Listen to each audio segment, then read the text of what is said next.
방송에서 제공하는 투자 정보는 투자 판단에 대한 조언입니다. 방송에서 제공하는 주식의 가치, 가격 상승 및 가격 하락에 대해서는 방송사에서 보장하지 않습니다.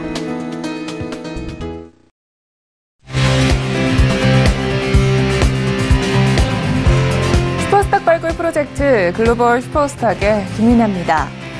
미국의 주택 착공 실적이 부진하게 나오면서 투자 심리를 압박했습니다. 2년 내 최악의 수치라고 하는데요. 그만큼 산업 환경이 둔화됐다는 겁니다. 제롬 파월 의장은 또 한동안은 금리를 동결하겠다는 의견을 피력하면서 현재 그나마 지수를 조금 방어해주는 모습을 보여줬는데요. 오늘도 저희와 함께 하시면서 글로벌 경제와 증시를 전망해보는 시간 가져보시기 바랍니다. 자, 그럼 본격적으로 오늘 알아볼 코너별 이슈들부터 확인해 보겠습니다. 먼저 글로벌 코너로 가봅니다. 드디어 또 한 번의 역사적인 날이 찾아왔습니다. 바로 오늘 27일부터 제2차 북미 정상회담이 열리는 건데요. 바로 어제 저녁에는요, 트럼프 대통령이 베트남 하노이에 도착했다는 속보들이 쏟아지기도 했습니다. 이번 2차 정상회담에서는요, 바로 북한의 비핵화가 핵심 의제가 되겠는데요. 일각에서는 달콤한 대화가 아닌 구체적인 비핵화 절차를 바란다는 목소리들이 쏟아지고 있습니다. 현재 분위기와 우리 증시에 미칠 영향까지 분석을 해드리겠습니다. 자, 두 번째는요, 베네수엘라와 관련한 소식입니다. 현재 베네수엘라는 전국이 상당히 혼란스럽고 국민들이 어려움을 겪고 있습니다. 한편 미국에서는 베네수엘라 후안과이도 국회의장을 차기 대통령으로 계속해서 지지한다는 입장을 밝혔는데요. 관련해서 다른 나라들의 반응은 어떤지도 함께 분석해 보겠습니다. 자, 이번에는 차이나 코너로 가보겠습니다. 먼저 첫 번째 소식입니다. 지난해 12월 말까지만 해도 2,500선 밑으로 떨어졌던 이 상해 종합지수가요, 두 달 사이에 벌써 18%나 올라왔다고 합니다. 이 상해 종합지수 내에 있는 종목들 어떻게 정확하게 투자할 수 있을지 알려드릴 거고요.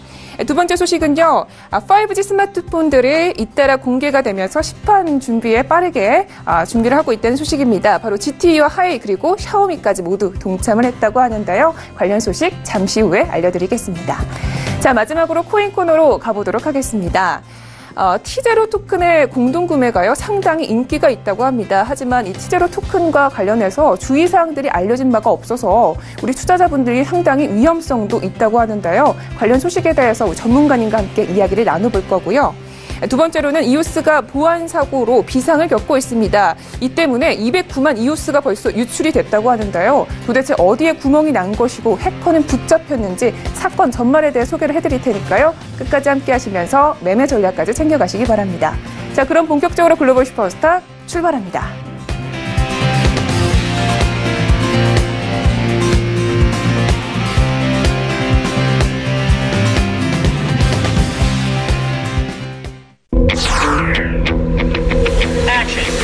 네, 오늘의 글로벌 이슈에 대해서 자세하게 분석을 해보겠습니다. 자, 오늘은요, 전유관 스타님과 함께합니다.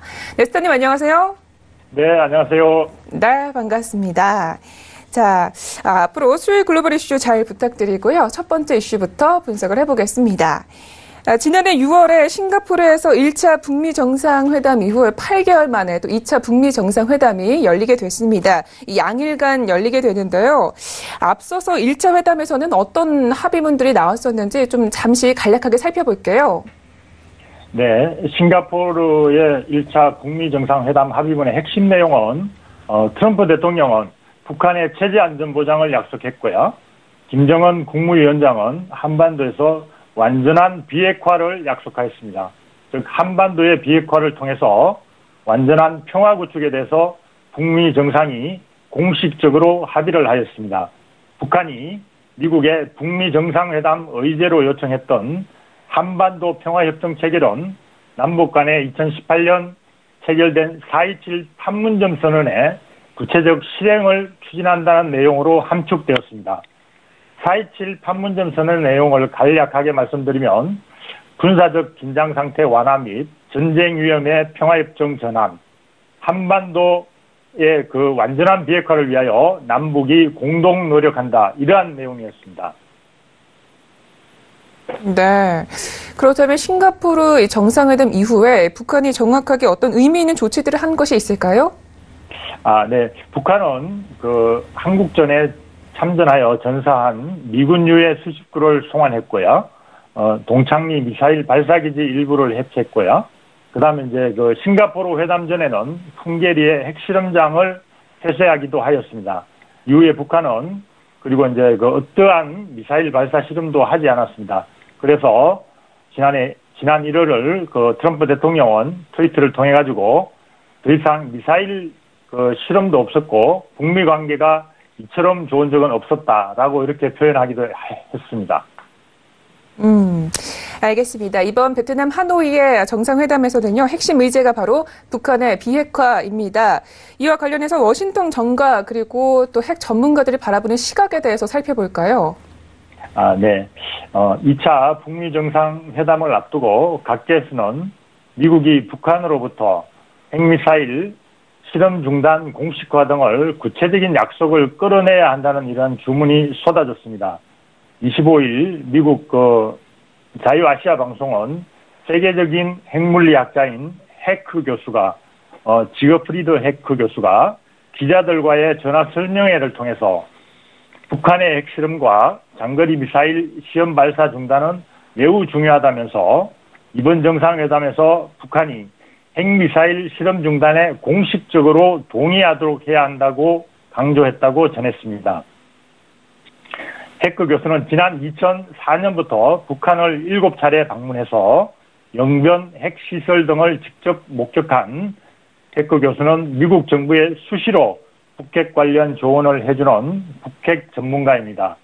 그는 북한이 6, 7개 정도를 만들 수 있는 핵물질을 보유하는 것보다 ICBM, 대륙간 탄도미사일과 수소폭탄 등을 제작할 수 있는 무기화와 운반 체계 능력을 강화하는 것이 훨씬 위협적이라고 주장을 했습니다.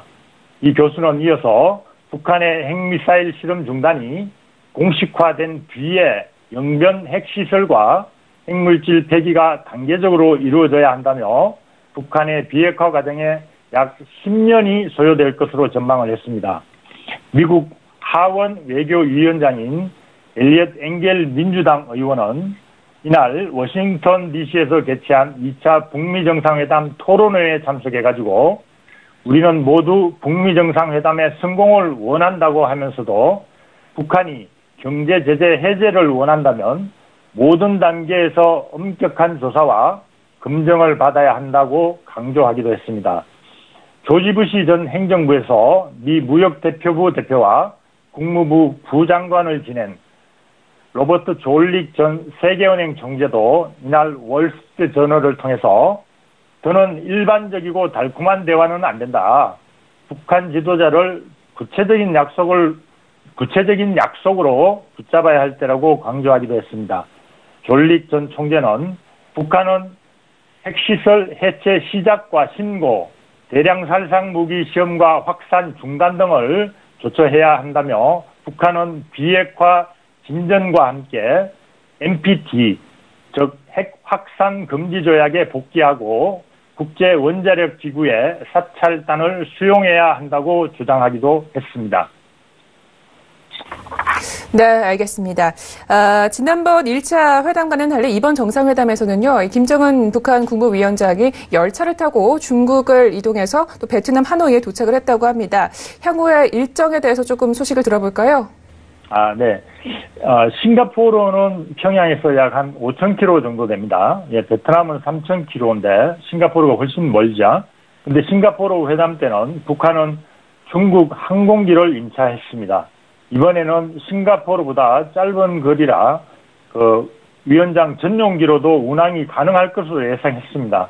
그런데 특별 열차로 베트남을 향하는 65시간의 대장정으로 지구촌의 이목을 집중시켰습니다. 이를 두고 할아버지 김일성 주석이 중국을 거쳐가지고 베트남을 열차로 방문했던 것처럼 북한 정권 계승자의 정통성을 과시하고 특히 중국을 통해 하노이로 향하는 것은 트럼프 대통령과 핵 담판을 앞두고 혈맹인 중국이 북한의 배후에 있다는 것을 대외적으로 과시한다는 의미도 있어 보인다는 분석입니다. 따라서 비핵화 협상에서 역할론을 주장하는 중국이 기찻길을 내준 것은 싱가포르 때 전용기를 빌려준 것 못지않은 지원으로 볼 수 있다는 분석입니다. 싱가포르 회담은 당일로 마무리를 하였으나 이번에는 일정이 1박 2일이며 두 정상관 단독 회담과 만찬도 일정에 들어있다는 보도입니다. 보도에 따르면 김 위원장은 3월 2일까지 베트남에 머물며 산업 현장도 둘러보고 세계적인 관광지 하롱베이를 찾을 가능성도 제기되었습니다. 이번 회담도 4.27과 1차 북미 회담의 연장선에서 진행될 것으로 보입니다. 그래서 경제제재 해제와 북한의 경제제재 해제와 비핵화의 빅딜이 나올 수 있을지 내일의 합의가 주목되는 시점입니다. 네, 알겠습니다. 그런데 지금 김정은이 베트남을 가는 길에 베이징에는 들리지 않았습니다. 귀국길에 시진핑을 만나게 될 가능성은 있을까요? 예. 지금 현재 여러 가지 가능성을 배제할 수는 없습니다. 자, 시진핑을 돌아오는 길에 만날 수도 있다는 그런 보도도 있고요. 그래서 아마 돌아오면서 열차에서 한 하루 정도 이렇게 회담을 하지 않을까 이런 추측을 해볼 수 있겠습니다. 네, 알겠습니다. 첫 번째 이슈는 여기까지 분석을 해보겠습니다. 자, 이어서 다음 이슈도 함께 보도록 하겠습니다. 미국이 마두로 베네수엘라 대통령의 퇴진 운동을 벌이고 있는 우파 야권에 대해 지지를 다시 한번 확인했습니다. 그리고 마두로 정권 핵심 인사들에 대해서 추가 제재를 가할 것이다라는 보도들이 나오고 있는데요. 아무래도 미국이 현재 군사 개입의 가능성도 좀 있어 보이는데 다른 국가들의 입장은 좀 어떻습니까? 예. 그 브라질 등 리마 그룹 회원들은 마두로 정권의 퇴진과 무력 사용 없는 민주적인 정권 이양을 촉구하면서 미국의 군사 개입에 대한 그 무력 사태 해결에 반대하는 입장을 견지를 하고 있습니다. 예, 그런데 그 마이크 펜스 미국 부통령은 25일 콜롬비아 수도 그 보고타에서 열린 리마 그룹 회의에서 미국은 베네수엘라 자유가 복원될 때까지 계속해서 임시 대통령을 자처한 그 현 국회의장이죠. 후안 과이도와 함께 할 것이라고 밝혔다고 외신이 전했습니다. 리마 그룹이라는 것은 베네수엘라 사태의 평화적 해법을 논의하려고 캐나다와 중남미 13개국 등 미주 국가가 2017년 구성한 외교 모임입니다. 펜스 부통령은 지난 주말 경제적으로 황폐해진 베네수엘라에 식량과 약품을 이송하려는 시도 중에 발생한 비극적인 폭력은 과이도에 대한 미국의 지지 결심을 한층 강화시켰다며 과이도 의장에게 당신과 우리는 100% 함께 있다는 미국 트럼프 대통령의 메시지를 전하기도 했습니다. 펜스 부통령은 동맹국들에게는 마두로 정권이 통제하는 국영 석유 기업의 해외 자산을 동결하고 베네수엘라 정부 소유의 자산을 과이도 임시정부에 이양하도록 촉구하고 마두로 정권 핵심 인사들에 대한 비자 발급을 제한하라고 촉구했습니다. 그리고 그는 베네수엘라를 도우려고 이미 1억 3천만 달러의 상당의 원조를 제공했다는 점도 강조하기도 했습니다. 베네수엘라인들이 경제난을 피해가지고 이웃나라로 대량 탈출하는 문제에 직면한 인근 국가들을 돕기 위해서도 5,600만 달러치의 구호품을 보낼 계획이라고 이야기하기도 했습니다. 미국은 마두로 정권을 겨냥한 압박 수위를 한층 높였습니다. 펜스 부통령이 리마 그룹 회의에서 마두로 정권 고위 인사들에 대한 추가 제재를 발표한 직후 미국 재무부는 이날 홈페이지를 통해 마두로 정권 측 주지사 4명을 상대로 미국에서의 상업적 거래를 금지하고 미국 내 자산을 동결하는 금융 제재를 발표했습니다. 펜스 부통령은 우리는 며칠 내로 마두로 정권의 금융 네트워크에 대해 한층 강력한 제재를 발표할 것이라고 경고했습니다. 그리고 26일에는 미국의 요청에 따라 유엔 안전보장이사회의 긴급 회의가 열릴 예정입니다. 펜스 부통령은 이날 보고타에 도착한 그 과이도 의장을 비롯해 콜롬비아 대통령과 만나서 베네수엘라 사태와 관련한 입장을 조율하기도 했습니다. 과이도 의장은 마두로가 마음대로 권력을 강탈하는 것이 미주 대륙의 안정에 위협이 된다면서 이 때문에 베네수엘라의 민주주의를 회복하는 일이 중요하다 이렇게 밝히기도 했습니다. 과이도 의장은 구호품 반입을 놓고 주말 동안 발생한 유혈 사태를 대학살로 규정하고 참석자들에게 희생자를 애도하기 위해 묵념을 요청하기도 했습니다. 과이도 의장은 금주 중 베네수엘라로 돌아갈 계획입니다. 이 대법원의 출국 금지 조치에도 콜롬비아로 향한 그는 지난 22일 베네수엘라 군이 콜롬비아 국경을 넘는 것을 도왔다고 주장한 바 있습니다. 과이도 의장은 자신을 임시 대통령으로 지지하는 미국 등 서방 각국에 마두로 정권을 몰아내기 위해서 모든 옵션을 고려해 달라고 촉구한 상태입니다. 월스트리트저널은 전날 베네수엘라 야당 지도자들이 구호품 반입을 둘러싼 유혈 사태를 계기로 미국 등 외국의 군사 개입에 부정적인 입장에서 선회해 국제사회에 마두로 정권에 대한 무력 사용을 고려해 줄 것을 요구했다고 보도한 바 있습니다. 미국은 그간 베네수엘라에 대한 군사적 개입 가능성을 배제하지 않는다는 입장을 견지해 왔지만 칠레, 페루, 브라질 등 대다수 중남미 국가는 미국의 군사 개입에 부정적인 입장입니다. 중남미에서는 과거 군부 독재 정권에 대한 미국의 지원과 내정 개입에 대한 부정적인 정서가 아직 강하게 남아 있습니다. 군장성 출신인 모우랑 브라질 부통령은 이날 리마 그룹 중 누구도 군사적 해법을 지지하지 않는다. 베네수엘라에 인도적 원조를 전달하기 위해 다른 방법을 찾을 필요가 있다고 밝히기도 했습니다. 또한 어떤 상황에서라도 미국이 베네수엘라를 침공하기 위해 브라질 영토를 사용하는 것을 허락하지 않을 것이라고 밝혔습니다. 유럽연합 대외정책을 총괄하는 EU 외교 안보 고위 대표의 대변인도 이날 군사적 개입은 피해야 한다라고 말하기도 했습니다. 멕시코 역시 평화적인 베네수엘라 위기 해결을 촉구하며 무력을 사용하는 유혹에 대해 경고하기도 했습니다. 이날 리마그룹 회의는 과이도 의장이 참석한 가운데 마두로 대통령을 축출하기 위한 다음 조치들을 논의하려고 열렸습니다. 리마그룹은 폐막 공동성명에서 마두로가 지역의 평화와 안보에 위협이 되고 있다고 규정하고 마두로의 적극적인 퇴진과 무력 사용 없는 민주적인 정권 이양과 자유선거를 요구했습니다. 또 베네수엘라인들이 스스로 평화적인 방식으로 헌법과 국제법의 테두리 안에서 민주주의의 정권 이양을 실행해야 함을 거듭 강조했다고 밝혔습니다. 그리고 베네수엘라 정부가 원죄 봉쇄를 위해 유혈 사태를 인류에 대한 범죄로 선언하고 조사에 착수할 것을 촉구했습니다. 미국 등 국제사회가 제공한 원조 몰프의 반입 시한으로 제시한 지난 23일을 전후해 베네수엘라에서 대규모 유혈 충돌이 발생했습니다. 콜롬비아, 브라질 접경 지역에서 구호품 반입을 시도하는 야권과 반정부 운동과 자원자들을 향해서 군대가 체류탄과 고무총탄을 발포하는 등 강경 진압하면서 최소 4명이 숨지고 300여 명이 다쳤습니다.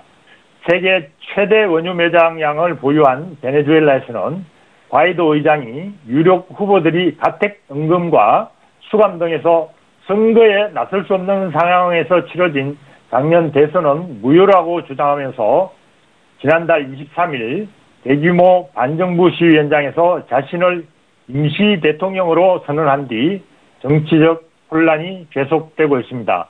러시아와 중국은 마두로 정권을 지지하고 미국과 EU는 과이도 의장을 지지하고 있어서 강대국의 힘겨루기 장이 될 수도 있어 보입니다. 네.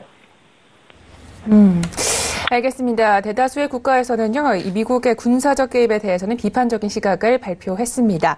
자, 이어서 매매 전략 시간으로 가보도록 하겠습니다. 지수는요, 이 미중 무역 협상에 대해서는 이미 소재로 한번 쓰였던 것 같고요. 그다음에 북미 정상회담의 결과를 좀 지켜보는 모습인데요. 오늘장 좀 어떻게 흐름을 예측하시는지 이야기 들어보겠습니다. 예, 우선 경제 지표가 깔린 결과를 나타내면서 MC님께서 말씀하셨지만은 12월 주택 착공 건수는 2016년 9월 이후 최저치의 악재와 2월 소비자 신뢰지수는 큰 폭으로 개선의 그 호재가 이렇게 이제 엇갈려 있습니다. 나스닥도 200일선을 돌파했고요. 시장의 3대 선물 지수는 모두 보합권으로 마쳤습니다. 지난주에 말씀드린 7,130까지 홀딩 전략 구사는 적중이 되어서 7,168까지 상승 후 7,120 근처에서 지금 조정을 보여주고 있습니다. 재조정을 보인다면 10일 이평선인 7,063까지 하락할 수 있으며 200일 이평선인 7,111 정도를 지지를 하면 7,200까지도 상승 가능해 보이기도 합니다. 오늘 매매 포인트로 나스닥은 7,092 근처 매수, 이렇게 7,155 매도 이렇게 유리해 보입니다. 손절은 각각 한 30픽 이렇게 해서 하면 될 것 같습니다. 자, 이렇게 해서 오늘 해외 선물 분석은 짤막하게 마치도록 하겠습니다. 알겠습니다. 이렇게 해서 나스닥에 대해서 간략하게 말씀을 해 주셨는데요.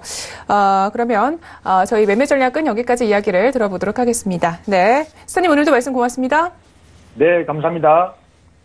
네, 참고로 본 방송에서 제공하고 있는 정보는 투자 판단에 대한 조언일 뿐 주식의 가치나 수익률을 보장하고 있지 않습니다. 저희 서영재TV는 자본시장법을 준수하여 1:1 투자 상담, 유사수 진행이 무인가 영업행위, 불법 대외 정보 및 가입 권유 등 모든 불법 사항들 엄중하게 금지하고 있습니다.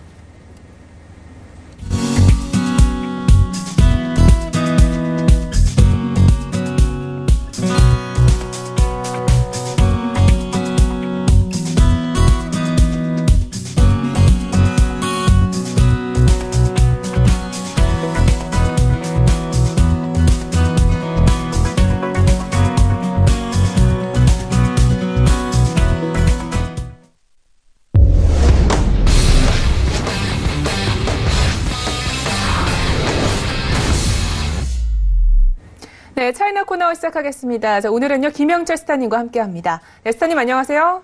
네, 안녕하세요. 네, 반갑습니다. 저 이슈 분석하기에 앞서서요, 전일장 마감 시황부터 알아보면 좋겠는데요. 일단 지금 약간의 그냥 조정 장세인 것 같습니다.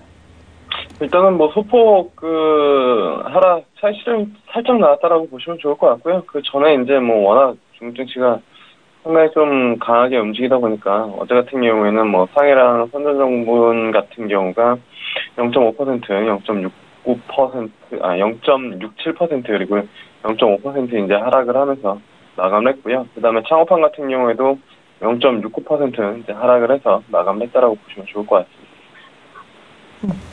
네, 알겠습니다. 간략하게 마감 시황에 대해서 알아봤고요. 자, 이번에는 이슈 분석 시간으로 가보겠습니다.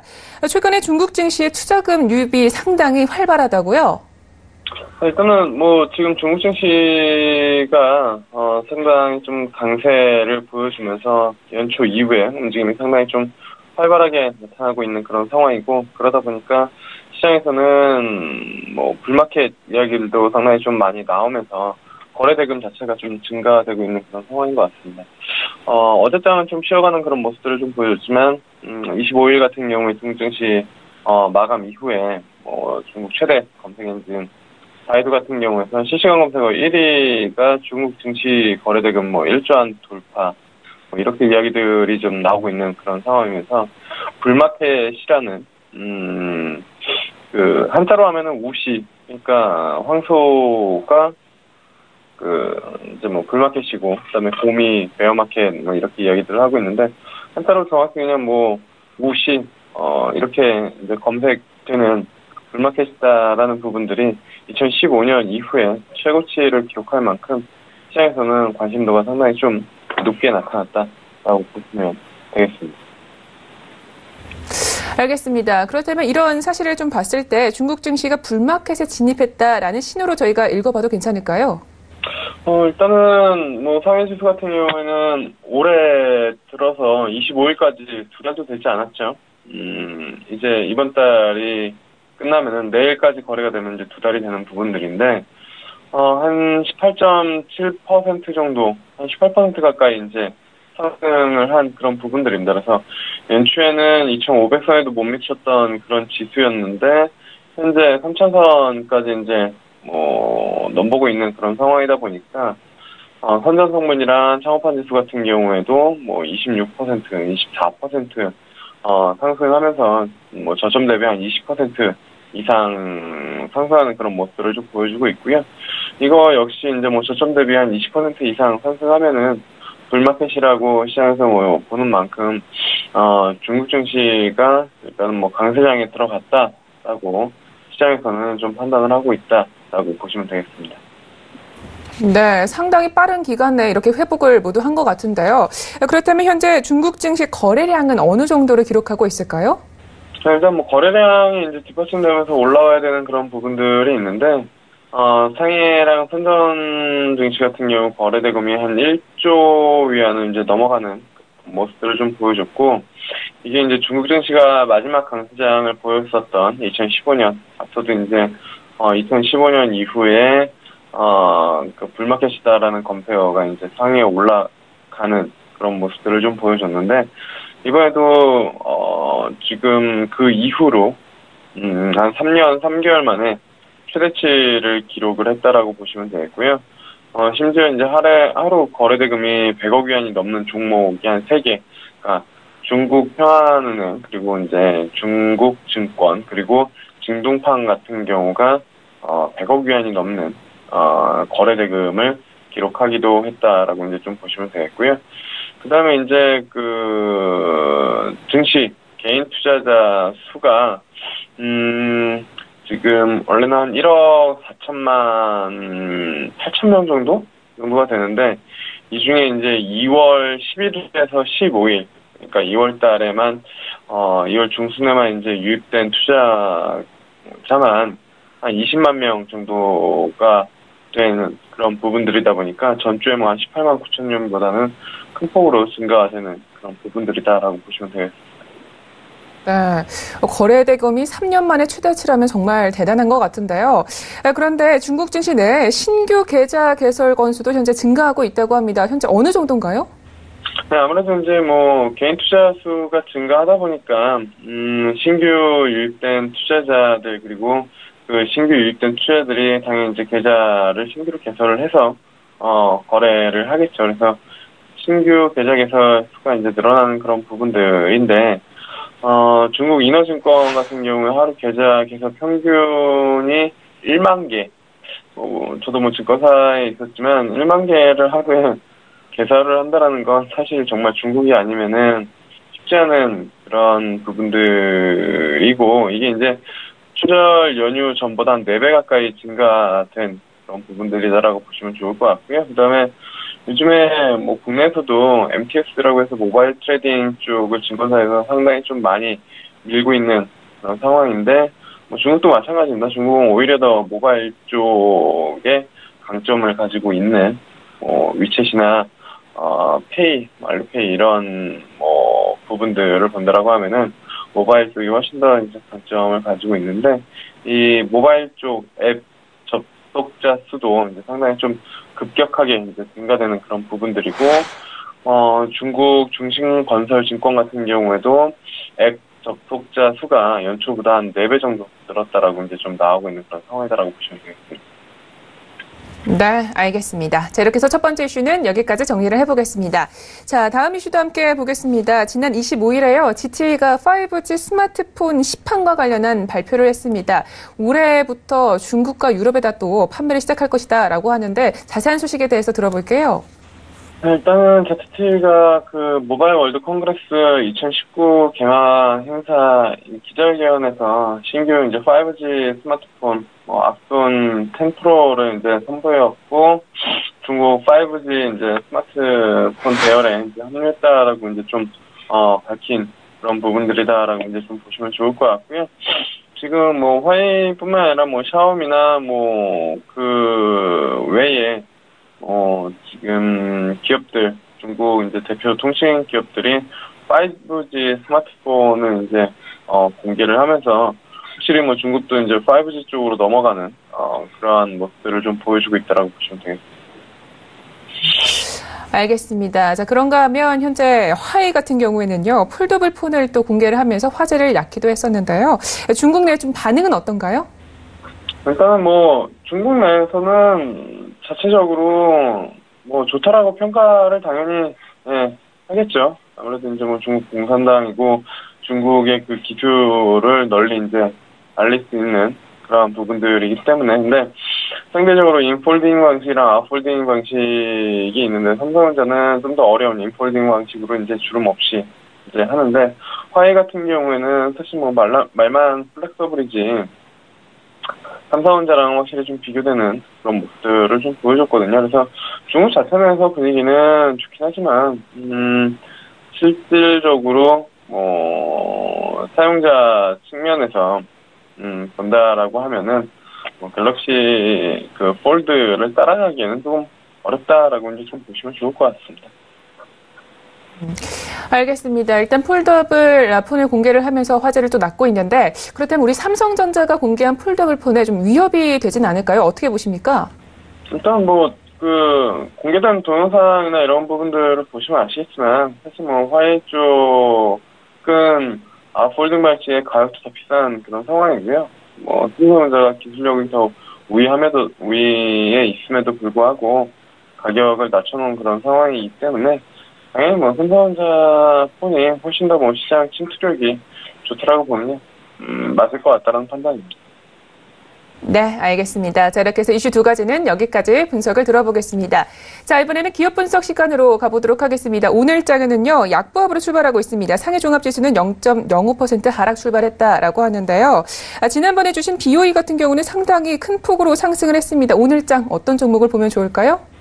네, 일단은 중국 증시가 올라오고 있는 그런 상황이기 때문에 바닥 찍고 올라올 때는 우리나라 증시뿐만 아니라 글로벌 어느 시장에도 똑같은 이제 시장 대응이나 종목 피킹이 필요한데, 그게 바로 이제 시총상위 대형주입니다. 왜냐면은 기관 투자자들이나 외국인 투자자들이 어떤 시장을 피킹을 하고 거기에서 이제 사들어갈 때 중소형주 개별주 사는 거 아니고 당연히 이제 인덱스로 자금 먼저 투입시켜놓고 일부 종목들의 포션을 좀 늘려놓고 그 다음에 이제 진입하는 그런 부분들이기 때문에 그 대형주, 시총 상위 대형주 누구나 알만한 종목 매수하시면 된다라고 보고 있고요. 대표적으로 귀주모태주 보시면 될 것 같습니다. 여러 가지 이제 청탁 금지나 아니면은 반부패 이런 이슈로 이제 조정을 받았었는데 주가 보면은 어느새 다 올라와 있는 그런 상황이고요. 최근 시장 분위기에 따르면 충분히 추가적인 상승 가능하다라고 이제 좀 보고 있습니다. 그리고 대중의 고급품 소비는 이 귀주모태주의 주요 지지력이다라고 보시면 되기 때문에 충분히 접근해 볼 만하다. 그래서 매수가는 73.00위안 잡으시면 좋을 것 같고요. 733.00위안 잡으시면 좋을 것 같고요. 목표가는 800.00위안, 그리고 손절가는 700.00위안 잡고 대응하시면 되겠다, 이렇게 보시면 좋을 것 같습니다. 알겠습니다. 귀주 모태주에 대해서 일단 설명을 해주셨는데요. 최근에 중국 증시에서는요, 이 창업한 지수도 상당히 잘 나가고 있다고 합니다. 아무래도 이 전기 전자 업종들도 좀 상당히 선전을 하고 있는 것 같은데요. 이 부분에 대해서 좀 어떻게 보십니까?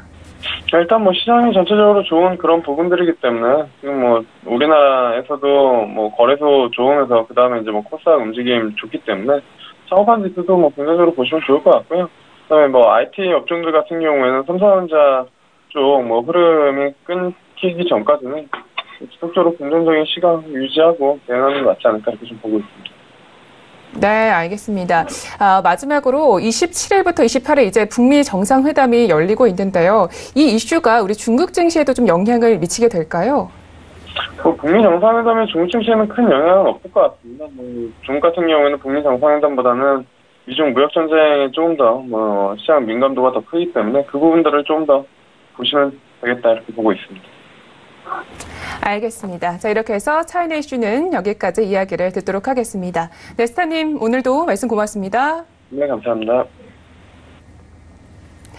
참고로 본 방송에서 제공하고 있는 정보는 투자 판단에 대한 조언일 뿐 주식의 가치나 수익률을 보장하고 있지 않습니다. 저희 서영지TV는 자본시장법을 준수하여 1:1 투자 상담, 유사수신행위, 무인가 영업행위, 불법 대여계정 홍보 및 가입 권유 등 모든 불법 사항들 엄중하게 금지하고 있습니다.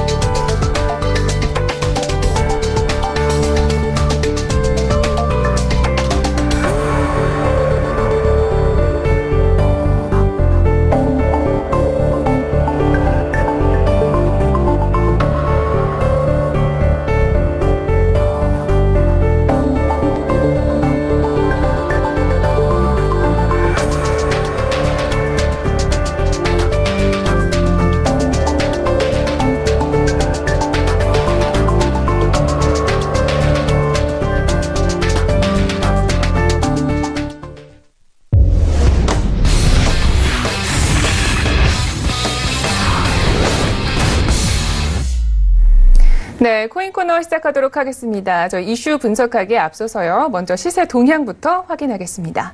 코인 마켓캡 기준으로 알려드립니다.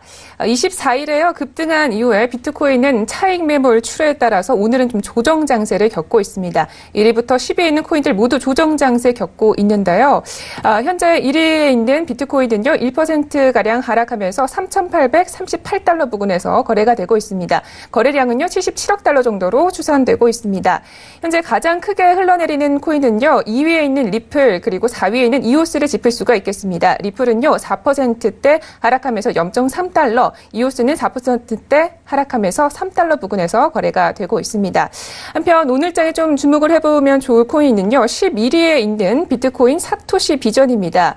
BSV의 강세는요. 결제 서비스 업체에 따라서 코인게이트가 지원을 했다고 하는데요. 이 때문에 오늘 아침장에서는요. 상당히 좋은 흐름을 보여줬고요. 현재는 약간 하락세로 돌아섰는데요. 1%대 하락하면서 71달러에서 거래 중입니다. 네, 시세에 대해서 간략하게 전해드렸고요. 자, 이슈 분석을 해보도록 하겠습니다. 자, 오늘은 윤진 스타님과 함께합니다. 네, 스타님 안녕하세요. 네, 안녕하세요. 네, 반갑습니다. 자, 첫 번째 이슈부터 함께 알아보겠습니다. 최근 증권형 토큰 거래 플랫폼인 티제로가요, 출범 이후에 문제가 발생했다고요? 일단 증권거래 플랫폼 사실 이제 STO라고도 불릴 수가 있는데 이런 경우에는 이제 증권화된 암호화폐다 이렇게 표현을 쓰고 있죠. 이 플랫폼에 소속된 지금 티제로가 지난달 출범한 가운데 일단 티제로 토큰을 공동 구매해둔 투자자들을 중심으로 토큰 P2P 거래, 개인 간 개인 거래죠. 이 부분이 굉장히 좀 성행하고 있습니다. 이 과정에서 이제 증권형 토큰인 티제로 토큰이 단순히 토큰화된 주식으로 설명화되는 경우가 많아서 일단 투자자들의 주의가 요구되는 상태라고 보시면 되겠고요. 국내에서는 이제 티제로 STO 기간이었던 지난 여름 한 차례 티제로 토큰 구매 공구방이 좀 성행했었습니다. 그런데 이 공구방들 같은 경우는 세계 최초로 미국 증권거래위원회 SEC에 주식으로 등록한 전자화폐다. 뭐 주식이랑 다름없기 때문에 배당금을 받을 수 있다. 이런 식으로 홍보를 놨는데 국내 암호화폐 커뮤니티를 중심으로 티제로 공부 방법 참여가 계속해서 많이 성행했던 부분입니다. 근데 중요한 부분은 STO 같은 경우에는 물론 증권거래법에 소속이 돼서 증권거래위원회의 어떤 법적인 지지를 받는 것은 맞지만 이게 그렇다고 해서 주식은 분명히 아닙니다. 주식이라는 거는 분명히 주권에 대한 가치죠. 어떤 기업에 대한 주권 가치 부분을 내포해야만 주식으로서 평가를 받을 수가 있는데 지금 이 STO 같은 경우에는 암호화폐들은 어떤 식으로든 주식에 대한 주권 권리를 포함하지 않습니다. 그렇기 때문에 이 부분은 분명히 차이가 있고요. 설사 주식을 암호화폐로 묶었다고 하더라도 주식에 대한 권리를 일부 보장한다. 주식에 대한 권리를 간접적으로 투자한다. 이 정도의 얘기는 진행이 될 수가 있지만 직접적으로 이게 주식권에 대한 명의 개설가 진행이 된다. 이런 부분과는 다르기 때문에 주식을 구매한다고는 절대로 할 수가 없습니다. 만약에 정말로 주식을 구매한다라고 하려면은 암호화폐 구매와 동시에 주권 주주 명부에서 명의 개설가 돼야 되는 부분이죠. 그런 명의 개설가 보통 일어나지 않고 암호화폐만 그냥 사고 파는 게 일반적인 암호화폐 시작이기 때문에 그런 부분에 있어서 분명히 주식과는 차이가 있는 부분이고 이걸 기준으로 홍보하는 건 분명히 불법이라는 거 참고해서 말씀을 드립니다. 알겠습니다. 토큰과 주식은 명확하게 또 다른 개념인데요. 일단 착각을 해서 또 사용을 하시는 분들도 있을 것 같습니다. 조금 더 구체적으로 정확하게 알아보면 좋겠는데요. 차이점에 대해서 설명을 해주실까요? 네, 일단 공구에서 유행하고 있는 P2P 거래에도 이 같은 홍보 내용이 좀 유통이 되고 있는데 홍보 내용과 달리 토큰과 주식은 분명히 차이가 있다라는 얘기 다시 한번 말씀을 드리고요. 일단 티제로 토큰 같은 경우는 세이프 방식으로 발행된 토큰입니다. 세이프는 이제 기업이 선투자 후 후속 투자를 유치할 시에 선투자에 참여한 투자자들에게 주식을 보장하는 방식이고요. 한마디로 이제 후속으로 투자자가 들어올 경우에 이제 선투자한 자금들에 대해서 익시트를 진행할 수 있는 부분이죠. 주권에 대한 약속 대신에 익시트를 진행할 수 있도록 주식을 보장하는 방식이기 때문에 티제로가 후속 유치를 해야만 토큰 보유자들에게 배당금 등의 주식 보유에 따른 권리를 제공한다는 의미입니다. 한마디로 거의 뭐 다단계적인 개념으로 최종으로 거래를 진행했던 거래자들 같은 경우에는 후속 투자자가 없으면은 본인들의 배당금이나 어떤 투자금에 대한 회수 부분이 굉장히 까다롭게 되고요. 주식에 대한 권리 보증이 안 되죠. 그래서 이런 부분에 있어서 분명히 주권을 직접적으로 외수하는 것과는 차이가 있다라고 보시면 되겠고요. 지금 미국 증권거래위원회가 공시한 티제로 토큰 발행 안내문 측에는 지금 토큰이 발행된다고 하더라도 회사는 가까운 시일 내에 배당금을 지불하지 않을 것이라는 내용이 명시가 되어 있습니다. 그래서 이런 부분을 볼 때 배당금에 대한 지불 자체도 불투명한 상황이고 배당금을 설사 지급받는다고 하더라도 이건 그냥 수익에 대한 n분의 1 보장일 뿐이지 이게 주권과는 분명히 차이가 있습니다. 물론 일반적인 주식에는 주권에 대한 한마디로 이제 주인된 권리와 동시에 어떤 배당금에 대한 권리 이 두 가지를 전부 다 챙길 수 있는 권한이 있죠. 한마디로 이제 회사의 어떤 주인이다. 주인에 대한 부분을 n분의 1로 나눠서 지급한다. 이런 개념이기 때문에 이 두 가지 권리가 보장이 되는 부분입니다. 물론 우선주에는 조금 더 다른 권한이 부여가 되지만 이런 부분에 있어서 배당금만 가지고선 주식과 동일하게 평가할 수는 없죠. 사실 어떻게 보면은 그동안에 발행이 됐었던 거래소 토큰들 같은 경우에도 본인들의 거래소, 마이닝 거래소나 이런 거래소들의 수익 구조를 코인 보유자들에게 쉐어하겠다. 한마디로 이거 그냥 수익 약정에 대한 부분입니다. 그래서 그런 부분들이 진행된다라는 거는 참고로 하시면 되고요.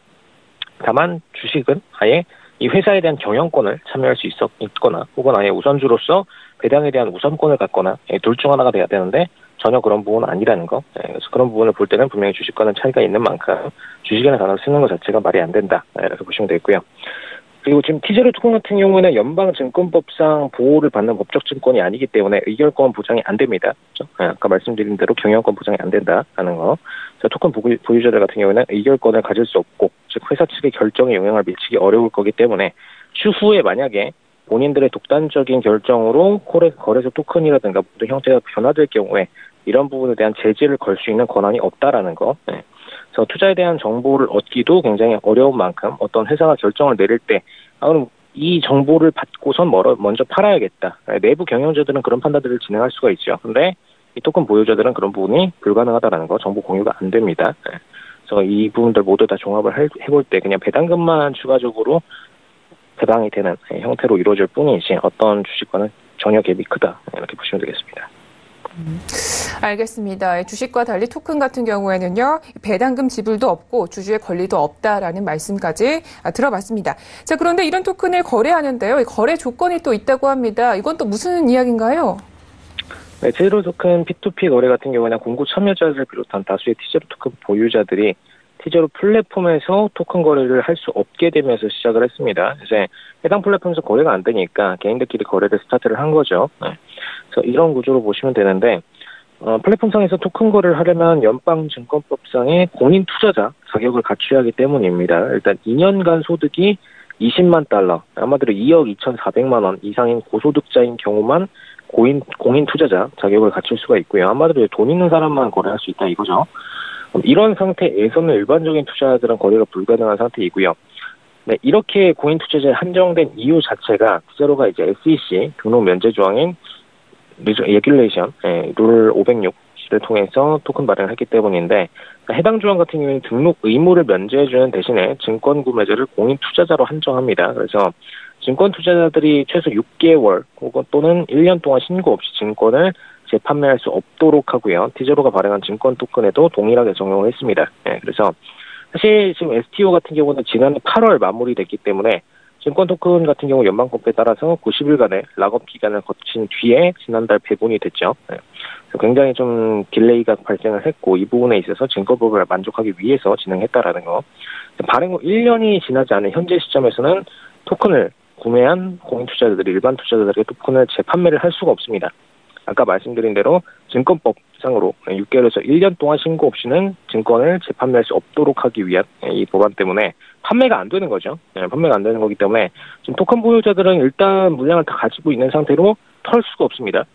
털 수가 없기 때문에 이런 부분에 있어서 일반 투자자들은 구매를 할 수가 없다. 그래서 이런 부분을 추후에 1년 뒤에 구매를 하려고 대기를 타더라도 문제는 1년 뒤 시점에서 기존의 보유자들이 동시다발적으로 물량을 털겠죠. 그럼 그때는 또다시 시세가 초급등락으로 전환이 될 수가 있기 때문에 이래저래 지금 안 좋은 상황인 겁니다. 다만 지금 업체 측에서 볼 때는 1년 동안 거래 물량들이 홀딩이 되기 때문에 일단은 매수는 추가적으로 업체 측에 계속해서 문의를 해서 간접적으로 진행할 수 있지만 매각은 불가능한 상태이기 때문에 이런 부분을 이용을 해서 시세에 대한 급락을 막고자 락을 걸었다. 좀 이런 식으로 해석이 가능하고요. 현재까지는 그냥 업체에 유리한 조건이고 추후에 만약에 1년 뒤에 약이 풀릴 경우에는 개인들이 오히려 더 큰 손실로 볼 수가 있다. 이렇게 보시면 될 것 같습니다. 그래서 지금 일반 투자자들이 P2P 거래를 통해서 토큰을 구매를 하더라도 당사자 사이에서만 유효할 뿐이지 투자자들은 티제로 플랫폼의 토큰 거래를 위한 권리 주장을 할 수가 없는 상태죠. 그래서 지금 뭐 구매자들이 권리 주장도 할 수가 없고 추후에 물량 받기만을 기다려야 되고 받을 경우에는 그때 매물이 쏟아져 나오기 때문에 또 추가적으로 가격 급락이 일어날 거고 뭐 이래저래 좋은 부분 하나도 없는 상황입니다. 알겠습니다. 자, 그렇다면 우리 투자자분들이 조금 더 정확하게 STO를 투자하는 데 있어서 유념해야 할 부분들 어떤 것이 있을까요? 일단 투자자들이 티제로 토큰에 관한 정확한 정보가 전달되어야 한다는 지적이 나오는 편이고요. 티제로뿐만 아니라 다른 STO들도 전부 다 마찬가지죠.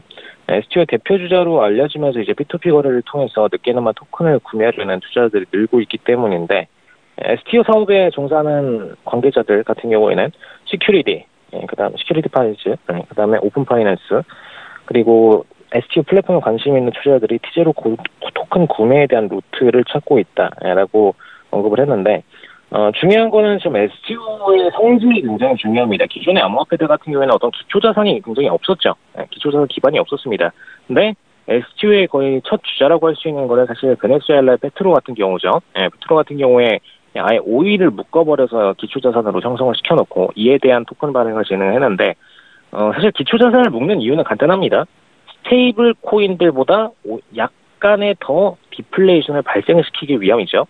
스테이블 같은 경우에는 이제 달러랑 1대1로 그대로 맞춰서 고정 환율의 통화 가치를 유지하도록 만들어 놓은 토큰들인데 이런 경우에는 사실 환율 변동이 없기 때문에 어떤 시세적인 상승을 누릴 수가 없습니다. 투자 자산으로서는 투자하기가 별로 부적격하다는 거죠. 근데 지금 이런 기초 자산에 기반한 STO들 같은 경우에는 그나마 이 자산들이 투자되는 방식이 어떤 수익률을 위한 계정이면서 동시에 굉장히 안정적인 수익을 내왔던 과거의 고수익 상품들이죠. 그렇기 때문에 그런 부분들을 역이용해서 본인들의 디플레이션을 만들어내고자 하기 위함입니다. 근데 이 디플레이션들 같은 경우에는 어떤 권리 보장이 확실하게 진행되기가 어렵기 때문에 그런 부분들이 추후에 문제가 될 수 있는 부분이고요. 그 STO에 들어갔던 자산들이 본인들을 위해서 대부분 다 쓰고 기업들이 소각을 시켜버리고 그 다음에 어떤 자산에 대한 기초자산 혹은 이제 예를 들어서 부동산을 투자를 했다. 부동산 프로젝트가 파이낸스가 피해를 보고 실패했을 경우에는 그에 대한 피해가 전부 다 이 코인 투자자에게 그대로 직격탄으로 돌아가기 때문에 그런 부분에 있어서 권리 보장을 하기가 어렵다라는 거. 두 가지를 좀 유념하실 필요가 있겠습니다. 알겠습니다. 이렇게 해서 첫 번째 이슈는 여기까지 분석을 해보겠습니다. 자, 이어서 다음 이슈도 함께 보겠습니다. 이오스의 보안 사고가 발생했다고요? 네, 일단 이오스 네트워크에서 보안 사고가 발생했고요. 익명의 해커는 지금 한 이오스 블록체인 프로듀서의 실수를 이용을 해서 이오스 계정에서 약 209만 이오스를 빼갔습니다. 그래서 이오스 시세 기준으로 81억 원에 달하는 금액을 빼갔고요. 이오스 블록체인 프로듀서 이오스 지금 42는 텔레그램을 통해서 블록 프로듀서 21팀 중에 하나인 게임스 EOS 계정 블랙리스트를 업데이트하지 않았다라고 밝혔고요. 블랙리스트는 그간 해킹 공격을 당했던 이오스 계정을 모아놓은 명단인데 명단들에 적힌 계정들은 이제 전부 다 동결이 됩니다. 그리고 지금 새롭게 블록체인 프로듀서의 주소가 된 게임스 EOS는 과거에 해킹을 계정을 당한 블랙리스트에 추가를 하지 않았었기 때문에 해커는 계정에서 이오스를 빼낼 수가 있었다. 한마디로 지금 뭐 내용이 복잡한데 요약을 드리면은 지금 기존의 블랙리스트에 들어있던 명단들을 전부 다 동결을 시켰는데 지금 그 명단에 포함되지 않았던 해킹 계정이 공격적으로 이오스에 대해서 해킹을 진행을 해서 해킹 금액을 뽑아냈다. 이렇게 보시면 될 것 같습니다. 그렇다면 해커는 이 이오스를요 어디로 그리고 어떻게 좀 이동을 시켰을까요? 네, 해커는 이제 빼낸 이오스를 암호화폐 거래소 후오비의 계좌로 옮기려고 했습니다. 다행히 이제 과거 데이터를 모니터링한 후오비 보안팀이 해커의 행위를 포착을 하면서 해당 후오비 계좌는 동결됐고요. 같은 보안 사고를 지켜본 이오스 42, 21팀의 블록 프로듀서 모두가 블랙리스트를 업데이트해야 한다고 제안을 한 상태입니다. 그래서 지금 일단 블랙리스트에 오른 계정들의 키를 무효화해야 한다 이렇게 주장했는데 일단 블랙리스트를 업데이트하지 않은 또 다른 팀이 20일 안에 진입하기 위해서 이 사태를 끝내야 한다. 지금 이렇게까지 언급한 상태여서 한마디로 이제 블록체인 프로듀서의 권한을 그대로 이용을 해서 해커 계정을 전부 막아버리고 그다음에 추가적으로 이 블록체인 프로듀서 사이에 끼려는 또 다른 계정들의 움직임도 막아야 된다. 그래서 그냥 굉장히 좀 보수적인 움직임을 취하고 있는 상태로 보시면 될 것 같고요. 사실 이오스 블록체인 프로듀서 대부분이 다 이제 프로듀서라고 해서 그냥 개인처럼 보일 수도 있지만 그냥 다 대부분 기업입니다. 기업이고 어떤 결정권에 있어서 굉장히 이골인한 그런 개발자들 혹은 이제 기업체 자금 운용사들 이런 팀들이 많기 때문에 그런 팀들 기준으로 해서 이런 해커들을 최대한 빨리 막는데 좀 속결할 걸로 보여지고요. 뭐 다른 블록체인 암호화폐 플랫폼들도 똑같이 이런 해킹 사례들은 많이 존재를 하지만 이오스 같은 경우에는 이제 이더리움의 차세대 주자로 불려지고 있기 때문에 그런 부분에 있어서 빨리 이 부분을 정상화시켜야지 추후에 다른 암호화폐 시세까지도 안정화시킬 수가 있겠다. 이렇게 보시면 되겠습니다. 알겠습니다. 자, 이렇게 해서 코인 이슈는 여기까지 이야기를 듣도록 하겠습니다. 네, 스타님 오늘도 말씀 고맙습니다. 네, 감사합니다. 네, 참고로 본 방송에서 제공하고 있는 정보는 투자 판단에 대한 조언일 뿐 주식의 가치나 수익률을 보장하고 있지 않습니다. 저희 서영재TV는 자본시장법을 준수하여 일대일 투자 상담, 유사 주식행위, 무인가 영업행위, 불법 대외 정보 및 가입권유 등 모든 불법 사항들 엄중하게 금지하고 있습니다. 네, 우리 시청자분들 오늘도 성공적인 투자 판단하시고요. 저희는 내일 이 시간에 찾아뵙겠습니다. 함께해 주신 여러분 고맙습니다.